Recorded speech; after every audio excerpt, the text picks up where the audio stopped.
الحمد لله رب العالمين، والصلاة والسلام على سيد الأنبياء والمرسلين وعلى آله وصحبه أجمعين.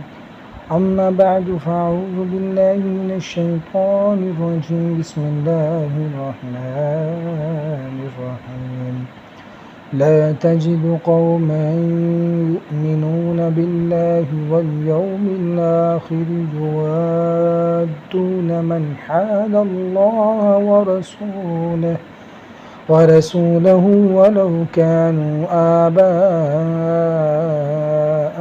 أو أبناءهم أو إخوانهم أو عشيرتهم، أولئك كتب في قلوبهم الإيمان وأيدهم بروح منه ويدخلهم جنات تجري من تحتها الأنهار خالدين فيها، رضي الله عنهم ورضوا عنه، أولئك حزب الله، ألا إن حزب الله هم المفلحون. صدق الله العظيم. قال الله تبارك وتعالى في القرآن المجيد والفرقان الحميد: إن الله وملائكته يصلون على النبي يا أيها الذين آمنوا صلوا عليه وسلموا تسليما. اللهم صل على سيدنا ومولانا محمد وعلى آله وأصحاب سيدنا ومولانا محمد وبارك وسلم عليه. عن جابر قال: قال النبي صلى الله عليه وسلم: دخلت الجنة ورأيت قصرا بمفاته جارية، فقلت: لمن هذا؟ فقالوا: لعمر بن الخطاب، فأردت أن أدخله فأنظر إليه فذكرت غيرتك، فقال عمر: بأبي وأمي يا رسول الله، عليك غار. بخاری مسلم.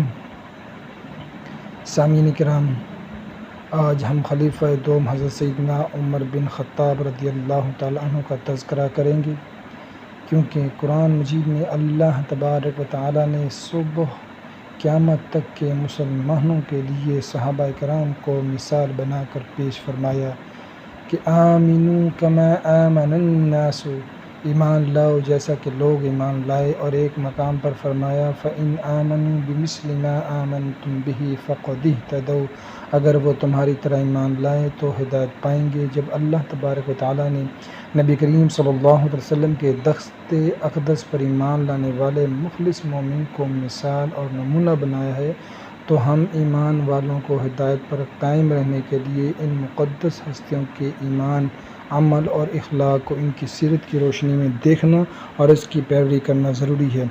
جماعت صحابہ میں خلفائے راشدین کا مرتبہ سب سے بلند ہے اور ان کی پیروی کا حضور نبی کریم صلی اللہ علیہ وسلم نے خصوصی حکم دیا ہے۔ اسی لیے علماء امت نے خلفائے راشدین کی زندگیوں کو خصوصی اہتمام کے ساتھ محفوظ کیا ہے اور امت تک پہنچانے کی ہر ممکن کوشش کی ہے۔ ہم اپنے ایمان کی مضبوطی، اعمال کی اصلاح اور عمدہ اخلاق کا حسن پیدا کرنے کی نیت سے خلفائے راشدین میں سے خلیفہ دوم امیر المومنین حضرت سیدنا عمر فاروق رضی اللہ تعالیٰ عنہ کی سیرت طیبہ کے کچھ منتخب گوشیات کی خدمت میں پیش کرنے کا شرف حاصل کر رہے ہیں۔ امت محمدیہ میں صحابہ کرام کی جماعت فضائل مراتب کی صف اول میں کھڑی ہے۔ پھر جماعت صحابہ میں سب سے بلند و بالا فضیلت و مرتبہ خلفائے راشدین کا ہے۔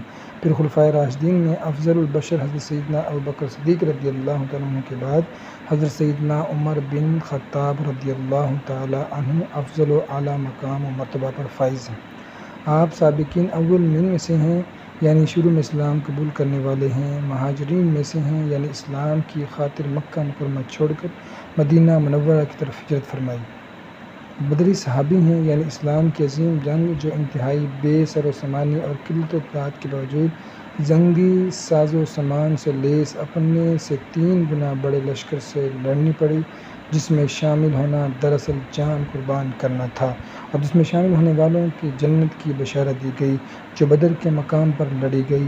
ایسی عظیم جنگ میں شریک ہونے کی آپ کو سعادت ملی۔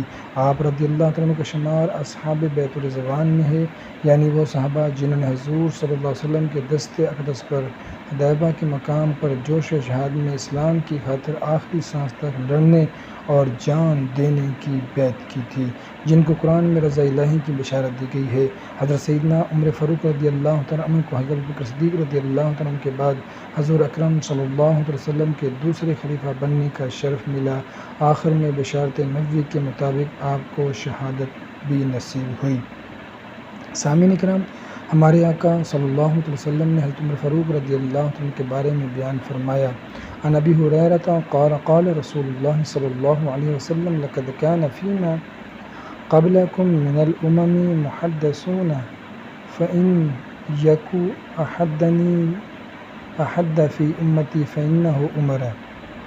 حضرت ابو ہریرہ رضی اللہ عنہ سے روایت ہے کہ رسول اللہ صلی اللہ علیہ وسلم نے فرمایا، تم سے پہلی امتوں میں ایسے لوگ تھے جنہیں الہام کیا جاتا تھا، اگر ہماری امت میں کوئی ہے تو وہ عمر ہے۔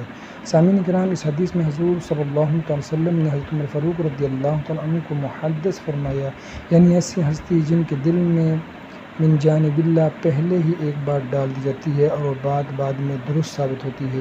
کئی مرتبہ ایسا ہوا حضرت عمر فاروق رضی اللہ عنہ نے حضور کی بارگاہ میں کچھ کہا اور اسی کے مطابق قرآن کی آیت کریمہ نازل ہو گئی۔ قرآن کریم کے کم و بیش 20 مقامات ایسے ہیں جہاں حضرت عمر فاروق رضی اللہ عنہ کی رائے وحی الہی کے مطابق ہوئی۔ چند مقامات یہ ہیں: مقام ابراہیم یعنی خانہ کعبہ کے پاس موجود وہ پتھر جس پر کھڑے ہو کر سیدنا ابراہیم علیہ نبینا علیہ الصلوۃ والسلام نے خانہ کعبہ کی تعمیر کی تھی۔ ایک مرتبہ اس کو دیکھ کر حضرت عمر رضی اللہ عنہ نے کہا، حضور ہم مقام ابراہیم کو مصلی یعنی نماز پڑھنے کی جگہ نہ بنا لیں؟ تو یہ آیت نازل ہو گئی، واتخذوا من مقام ابراہیم مصلی، مقام ابراہیم کو مصلی بنا لو۔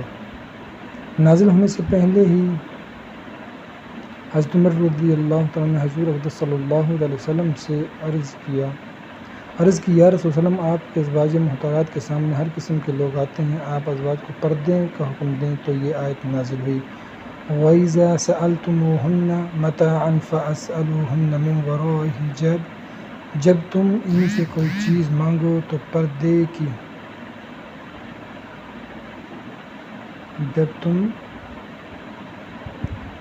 ان میں سے کوئی چیز مانگو تو پردے کی اوٹ سے مانگو۔ ایک منافق نے حضور کے فیصلے پر عمر کے فیصلے کو ترجیح دی، آپ نے اسے قتل کر دیا۔ لوگوں میں مشہور ہے کہ عمر نے ایک مسلمان کو قتل کر دیا۔ آپ نے حضور سے عرض کیا، حضور جو آپ کا فیصلہ نہ مانے وہ مسلمان کب ہے؟ اس وقت یہ آیت کریمہ نازل ہوئی، فَلَا وَرَبُّكَ لَا يُؤْمِنُونَ حَتَّى يُحَكِّمُوكَ، آپ کے رب کی قسم مسلمان ہیں جو آپ کا فیصلہ نہ مانے۔ حضرت ابو سعید خدری رضی اللہ عنہ سے روایت ہے کہ حضور نبی کریم صلی اللہ علیہ وسلم نے فرمایا کہ ہر نبی کے 2 وزیر آسمان والوں میں سے ہوتے ہیں اور 2 وزیر زمین والوں میں سے ہوتے ہیں۔ آسمان والوں میں سے ہمارے 2 وزیر جبرائیل میکائیل علیہ السلام ہیں، اور زمین والوں میں سے ہمارے 2 وزیر ابوبکر اور عمر رضی اللہ تعالیٰ عنہما ہیں۔ سامعین کرام، اس حدیث پاک کی روشنی میں جب آپ حضرت عمر فاروق رضی اللہ عنہ کے حضور صلی اللہ علیہ وسلم کے ساتھ معاملات پر نظر ڈالیں گے تو آپ کو حضرت عمر فاروق رضی اللہ تعالیٰ عنہ حضور صلی اللہ علیہ وسلم کے ساتھ ہر اہم معاملے میں ایک وزیر کی حیثیت سے نظر آئیں گے۔ ہر اہم معاملے میں حضور نبی کریم صلی اللہ تعالیٰ وسلم آپ سے مشورہ فرماتے ہوئے نظر آتے ہیں، اور کبھی کبھی خود حضرت عمر رضی اللہ عنہ آگے بڑھ کر بلا طلب مشورہ پیش کرتے ہوئے نظر آتے ہیں۔ حضرت علی المرتضیٰ رضی اللہ عنہ نے حضرت عمر کی شہادت کے دن فرمایا، میں اکثر سنتا تھا کہ حضور صلی اللہ علیہ وسلم اکثر اپنے ساتھ ابوبکر عمر رضی اللہ عنہ کا ذکر فرماتے تھے، چنانچہ حضور صلی اللہ علیہ وسلم فرمایا کرتے تھے، فلاں جگہ میں اور ابوبکر عمر تھے، میں نے اور ابوبکر عمر نے یہ کام کیا، میں اور ابوبکر عمر گئے تھے، میں اور ابوبکر عمر فلاں جگہ داخل ہوئے تھے۔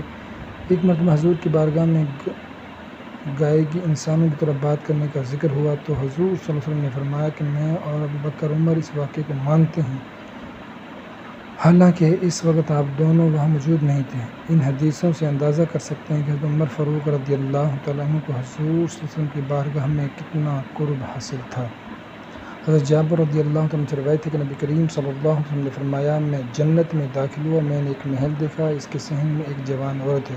میں نے کہا، یہ کس کا محل ہے؟ حاضرین نے کہا، عمر بن خطاب رضی اللہ عنہ کا ہے۔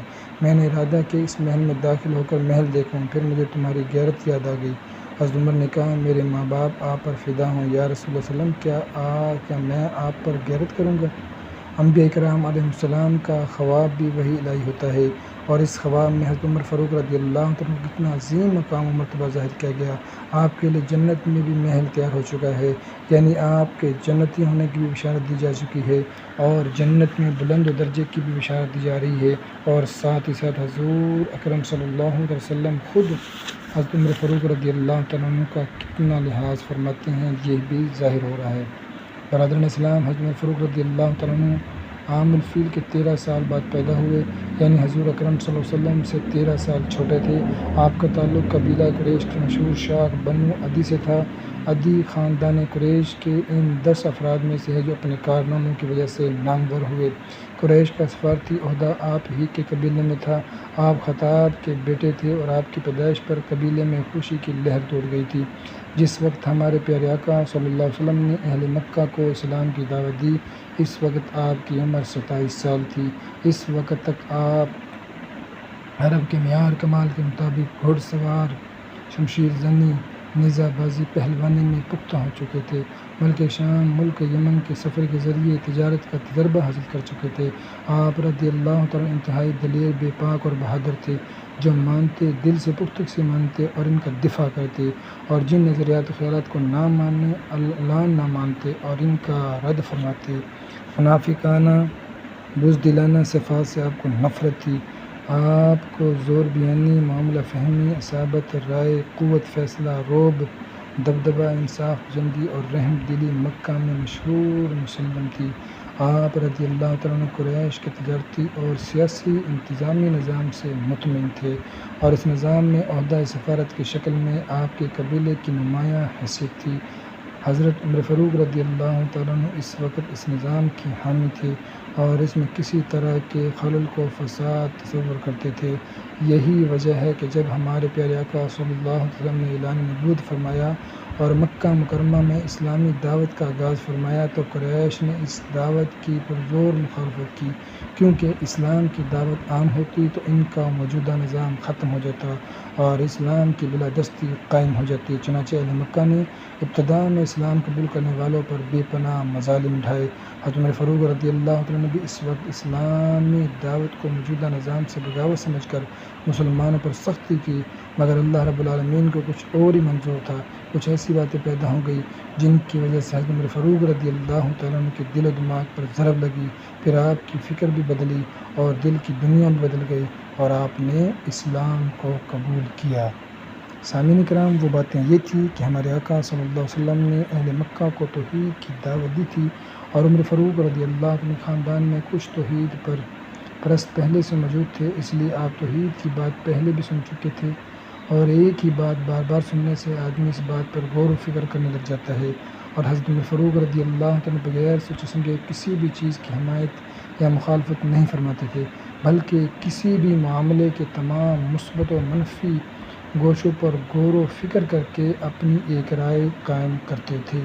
جب اسلامی دعوت کے نتیجے میں مکے میں انقلابی حالات پیدا ہونے لگے تو آپ نے پہلے تو مسلمانوں پر سختی کی، مگر بعد میں مسلمانوں کا دین اسلام پر استقلال دیکھ کر آپ کے اندر بھی غور و فکر کی کیفیت پیدا ہونے لگی۔ بعض مظلوم مسلمانوں کو ظلم و ستم کی وجہ سے مکہ چھوڑ کر جاتے ہوئے دیکھا تو غم و غصہ اور قومی ہمدردی کی ایک مخلوط کیفیت طاری ہونے لگی۔ دل و دماغ کی ان متضاد کیفیتوں نے عمر فاروق رضی اللہ عنہ کے اندر ایک اضطراب اور بے چینی کا عالم برپا کر دیا تھا۔ آپ غصے کے عالم میں ننگی تلوار لے کر نکلے تاکہ حضور صلی اللہ علیہ وسلم کو شہید کر کے اسلام ہی ختم کر دیں۔ راستے میں ایک صحابی نے کہا کہ عمر، اسلام تمہارے گھر میں داخل ہو چکا ہے، تمہاری بہن اور بہنوئی مسلمان ہو چکے ہیں، اتنا سن کر وہاں سے سیدھے اپنی بہن کے گھر آئے، دروازہ کھٹکھٹایا، اندر بہن بھائی قرآن کے اوراق لے کر تلاوت کر رہے تھے۔ حضرت عمر فاروق رضی اللہ تعالیٰ عنہ کو محسوس کر کے سنبھل گئے اور تلاوت روک دی۔ حضرت عمر فاروق رضی اللہ تعالیٰ عنہ اپنی بہنوئی کو مارا، بہن بیچ میں آئی تو ان کو بھی اس زور کا تماچا مارا کہ منہ سے خون نکلنے لگا، اور روتے ہوئے بہن نے کہا کہ عمر کچھ بھی کر لو ہم اسلام نہیں چھوڑیں گے۔ حضرت عمر فاروق رضی اللہ عنہ کا دل و دماغ پہلے ہی مختلف متضاد کیفیتوں میں تھا۔ بہن کی اس حالت اور ان حملوں نے آپ پر ایسا اثر کیا کہ ڈنڈھال ہو کر بیٹھ گئے۔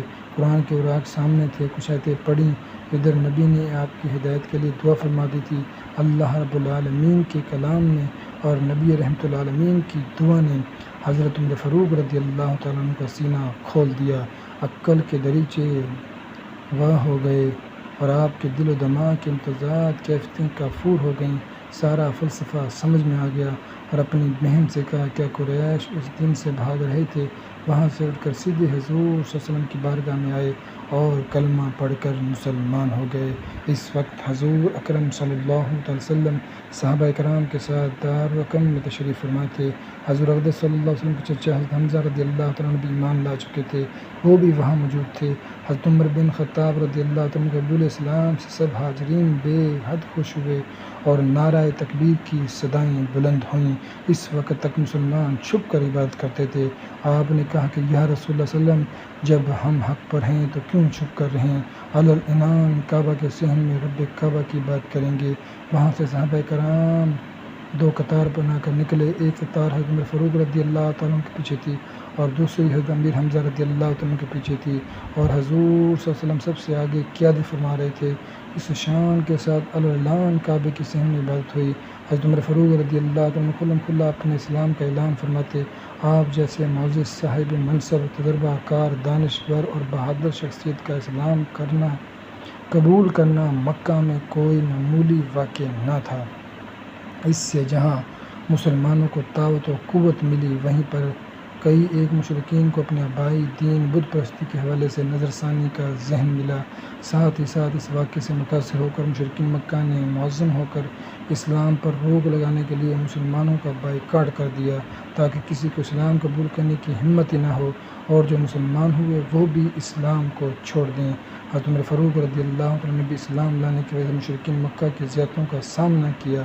جب حضور اکرم صلی اللہ علیہ وسلم مسلمانوں کو مدینہ ہجرت کرنے کی اجازت دی تو آپ رضی اللہ عنہ کے حصے میں بھی ہجرت کا شرف آیا اور آپ نے ہجرت بھی اعلان فرمائی، اور آپ کے ساتھ اس مسلمانوں نے بھی ہجرت فرمائی جنہیں مشرکین مکہ ہجرت سے روک کر ظلم و ستم سہتے رہنے پر مجبور کرتے تھے۔ حضرت عمر فاروق رضی اللہ تعالی عنہ نے جس وقت اسلام قبول فرمایا، اسی وقت سے آپ نے اسلام کی تبلیغ، اشاعت اور غلبہ استحکام کے لیے جدوجہد شروع فرما دی۔ کلمہ پڑھتے ہی آپ نے حضور صلی اللہ علیہ وسلم کی بارگاہ میں عریضہ پیش کیا، مقام ابراہیم پر اعلانیہ طور پر نماز پڑھی جائے۔ حضور صلی اللہ علیہ وسلم نے اس عرضے کو قبول فرمایا اور صحابہ کرام خانہ کعبہ کے پاس مقام ابراہیم پر نماز ادا کرنے لگے۔ اعلان نبوت کے 7ویں سال جب مشرکین مکہ کی جانب سے مسلمانوں کو بائیکاٹ ہوا تو آپ نے بھی اس بائیکاٹ کی مشکلات کو برداشت کیا، پھر ہجرت فرما کر مدینہ منورہ تشریف لائے۔ تو مدینہ منورہ میں حضور اکرم صلی اللہ علیہ وسلم کی 10 سالہ حیات ظاہری میں ہر وقت اور ہر معاملے میں اسلام کی خاطر جان و مال اور جسمانی فکری توانائیوں کے ساتھ حاضر خدمت رہے۔ ہجرت کے بعد اسلامی جنگوں کا آغاز ہوا۔ تمام بڑی جنگوں میں اور ان جنگوں سے متعلق مشاورتی مجلسوں میں آپ نمایاں حیثیت سے شریک رہے۔ یہودیوں سے معاہدوں کے مجلسوں میں آپ بااثر رکن کی حیثیت سے شریک رہے۔ مسلمانوں کے داخلی معاملات میں بھی آپ کا اہم کردار ہے۔ حضور صلی اللہ علیہ وسلم کی پردہ فرمانے کے بعد خلیفہ مقرر ہونے تک نازک اور سنگین حالات پر قابو پانے میں آپ کا کلیدی کردار ہے۔ ہجرت کے بعد مسلمان مدینہ منورہ میں اطمینان و سکون کے ساتھ آباد ہو گئے تھے۔ کفار مکہ نے منصوبہ بنایا کہ ایک بہت بڑا لشکر تیار کر کے مدینے پر حملہ کیا جائے اور مسلمانوں کا قتل عام کر کے ان کو نیست و نابود کر دیا جائے۔ چنانچہ 1000 افراد پر مشتمل مسلح فوج جنگی اسباب وسائل کی فراوانی کے ساتھ فاتحانہ جشن مناتے ہوئے مدینے کی طرف بڑھی۔ حضرت عمر فاروق رضی اللہ تعالیٰ عنہ کو اپنے قبیلے پر اتنا رعب و دبدبہ تھا کہ آپ کے قبیلے بنو عدی کا کوئی شخص اس جنگ میں مسلمانوں کے خلاف نہیں آیا۔ یہ جنگ بہت فیصلہ کن تھی۔ یہ جنگ قریش کے زوال اور مسلمانوں کے عروج دونوں کی کشت اول تھی۔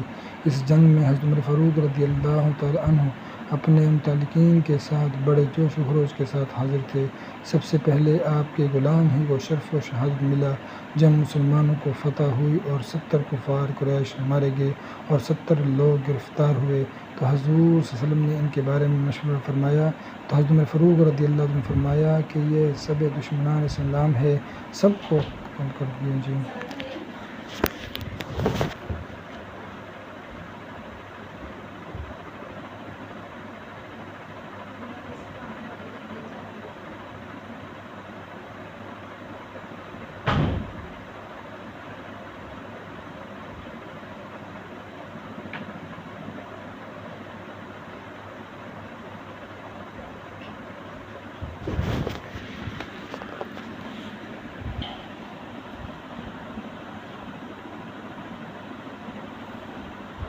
مگر حضور صلی اللہ تعالیٰ علیہ وآلہ وسلم نے ان پر رحم فرمایا اور فدیہ لے کر رہا فرما دیا۔ بعد میں آیت کریمہ نازل ہوئی کہ ان کو قتل کرنا ہی مناسب تھا، مگر نبی نے فیصلہ فرما دیا تو اب وہی نافذ ہے۔ اسی طرح غزوہ احد میں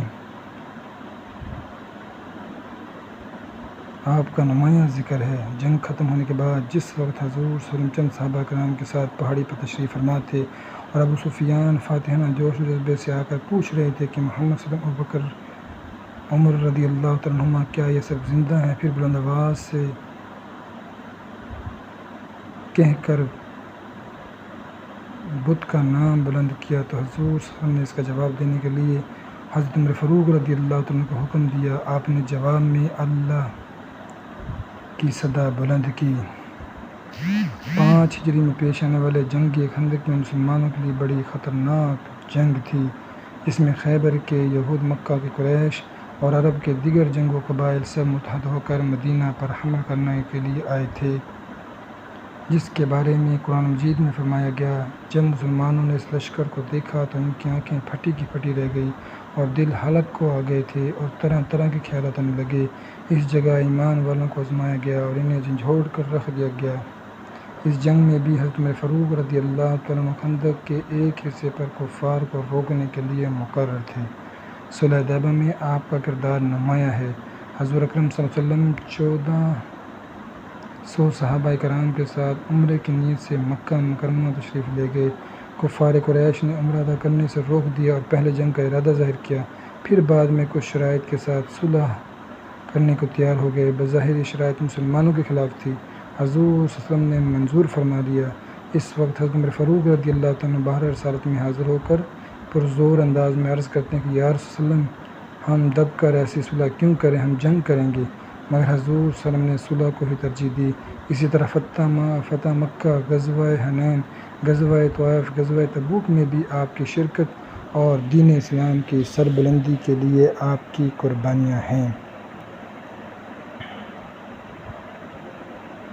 حضرت ابوبکر صدیق رضی اللہ عنہ کی نظر میں عمر فاروق رضی اللہ عنہ کی پوری اسلامی زندگی تھی۔ مکہ مکرمہ کا دور، مدینہ منورہ کا دور، خود اپنی خلافت کا دور، سب آپ نے قریب سے دیکھا تھا۔ آپ کا عزم و حوصلہ، انتظامی صلاحیت، فکر و تدبر، منصوبہ سازی اور اندیشی، خلوص و خلوصیت، صلب فی الدین، ہمدردی، انصاف پسندی، سب آپ کے پیش نظر تھا۔ چنانچہ حضرت ابوبکر صدیق رضی اللہ عنہ اپنی آخری ایام میں بھی آپ کی خلافت کی وصیت فرما دی اور حضرت عمر فاروق رضی اللہ عنہ سیدنا ابوبکر صدیق رضی اللہ عنہ کی وفات کے بعد مسلمانوں کے دوسرے خلیفہ بن گئے۔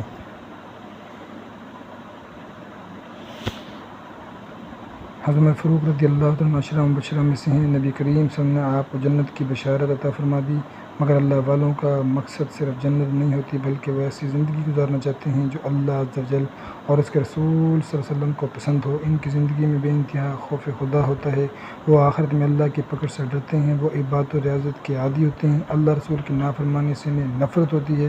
حضرت عمر فاروق رضی اللہ عنہ کی زندگی بھی ایسی ہے۔ آپ کی عبادت و ریاضت بے مثال تھی۔ ایک مرتبہ اپنے باغ کو دیکھنے کے لیے تشریف لے گئے، آپ واپس آنے تک عصر کی جماعت ختم ہو گئی۔ آپ نے وہ باغ ہی صدقہ فرما دیا۔ دینی نیاز نعم اور سہولیات سے آپ بے رغبت تھے، کیونکہ ایک مرتبہ آپ نے حضور صلی اللہ علیہ وسلم کو حضور کی چٹائی پر لیٹے دیکھا۔ جب آپ صلی اللہ علیہ وسلم اٹھے تو پشت مبارک پر چٹائی کے نشان ثبت ہو گئے تھے۔ آپ نے عرض کیا تھا، یا رسول اللہ، کیسے کسرا نرم گدوں پر سوتے ہیں اور آپ اتنی مشکلات برداشت فرما رہے ہیں؟ تو حضور نبی کریم صلی اللہ علیہ وسلم نے کیا خوب فرمایا کہ اے عمر، ان کے لیے دنیا ہے اور ہمارے لیے آخرت۔ ایک مرتبہ رات میں بھوک سے بے قرار ہو کر آپ باہر نکلے تھے۔ حضور صلی اللہ علیہ وسلم اور حضرت ابوبکر صدیق رضی اللہ عنہ باہر تشریف فرما تھے۔ تینوں حضرات ایک صحابی کے گھر مہمان ہوئے اور کھانا تناول فرمایا۔ کھانے کے بعد نبی کریم صلی اللہ علیہ وسلم نے فرمایا، تم بھوکے پیٹ نکلے تھے، اللہ تعالیٰ نے تمہیں کھلایا، اس کھانے کا روز قیامت حساب ہوگا۔ اس جیسے بہت سے واقعات پیش آ چکے تھے۔ اسی وجہ سے عمر فاروق رضی اللہ عنہ کو دنیاوی ساز و سامان، دنیاوی نعمتوں اور سہولتوں سے کوئی لگاؤ نہ تھا۔ آپ اپنے دور خلافت میں بھی 16 پوند لگا ہوا موٹا لباس زیب تن فرماتے تھے، بغیر چھنے ہوئے آٹے کی روٹی تناول فرماتے تھے۔ ایک مرتبہ آپ کے سامنے دھوپ کے وقت شہد ملا ہوا ٹھنڈی پانی پیش کیا گیا تو آپ رونے لگے اور فرمانے لگے، ہم نے اسلام کے لیے جو قربانیاں دی ہیں، کہیں اس کا ہدیہ دنیا ہی میں تو نہیں دیا جا رہا، کہیں ہم آخرت کی نعمتوں سے محروم تو نہیں ہو رہے۔ ایک مرتبہ آپ ملک شام تشریف لے گئے، آپ کے لیے بہترین لذیذ کھانا بنایا گیا۔ آپ نے فرمایا، یہ کھانا ہمارے لیے ہے، ان غریب مسلمانوں کا کیا اجر ہے جو اپنی زندگی میں جو کی روٹی پیٹ بھر کر نہ کھا سکے۔ حضرت خالد بن ولید رضی اللہ عنہ نے کہا کہ ان کے لیے جنت ہے۔ حضرت عمر فرمانے لگے، کاش ہمارے لیے دنیا کا حصہ کچھ لکڑیاں ہوتی، کتنا فرق ہے ہم میں اور ان غریب جنتی مسلمانوں میں۔ جب خلیفہ بنے تو حقوق العباد کا اتنا خوف آپ پر طاری ہوا کہ فرماتے تھے کہ فرات کے کنارے اگر ایک بکری بھی بھوکی مر جائے تو عمر سے اس کا حساب ہوگا، اور رات میں آپ کو رائے کا خیال آتا ہے، بے چین ہو جاتے، نیند اڑ جاتی اور چادر اوڑھ کر گشت فرمانے نکل جاتے۔ ایک مرتبہ رات کو ایک جگہ بچوں کے رونے کی آواز سنی اور دیکھا کہ خاتون چولہے پر ہانڈی چڑھا کر بچوں کو بہلا رہی ہے کہ وہ کھانے کے انتظار میں سو جائیں۔ ہانڈی میں کچھ بھی نہیں پک رہا تھا کیونکہ ان خاتون کے پاس پکانے کے لیے کچھ ہی نہ تھا۔ یہ ماجرا دیکھ کر حضرت عمر فاروق رضی اللہ عنہ سیدھے بیت المال تشریف لائے، آٹے کی بوری پیٹھ پر لادی۔ خادم نے کہا، میں اٹھا لیتا ہوں۔ آپ نے فرمایا کہ قیامت کے دن بھی عمر کا بوجھ تم اٹھا لو گے؟ یہ کہہ کر آپ خود ہی اپنی پیٹھ پر لاد کر اس خاتون کے یہاں آئے اور آٹے کی بوری دے کر کچھ دوری پر بیٹھ گئے۔ جب بچے کھانا کھا کر سو گئے تب آپ جانے لگے تو اس خاتون نے کہا، اے نیک انسان، مسلمانوں کا خلیفہ عمر کو نہیں آپ کو ہونا چاہیے۔ حضرت عمر نے کہا، جب تم خلیفہ کے پاس جاؤ گے تو مجھے وہاں پاؤ گی۔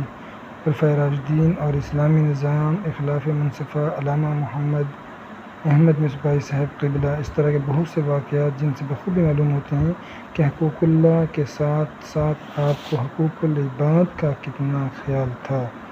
یہ ہمارے خلفائے راشدین کی زندگی، آج ہم ان کی عظمتوں کے قائل ہیں، ہمارے دلوں میں بھی ان کی محبتوں کا چراغ روشن ہے، مگر افسوس کہ ہماری زندگی ان کی اتباع اور پیروی سے خالی ہے۔ انہوں نے آخرت کے لیے اپنی دنیا چھوڑ دی اور ہم دنیا بنانے کے لیے آخرت کو فراموش کر رہے ہیں۔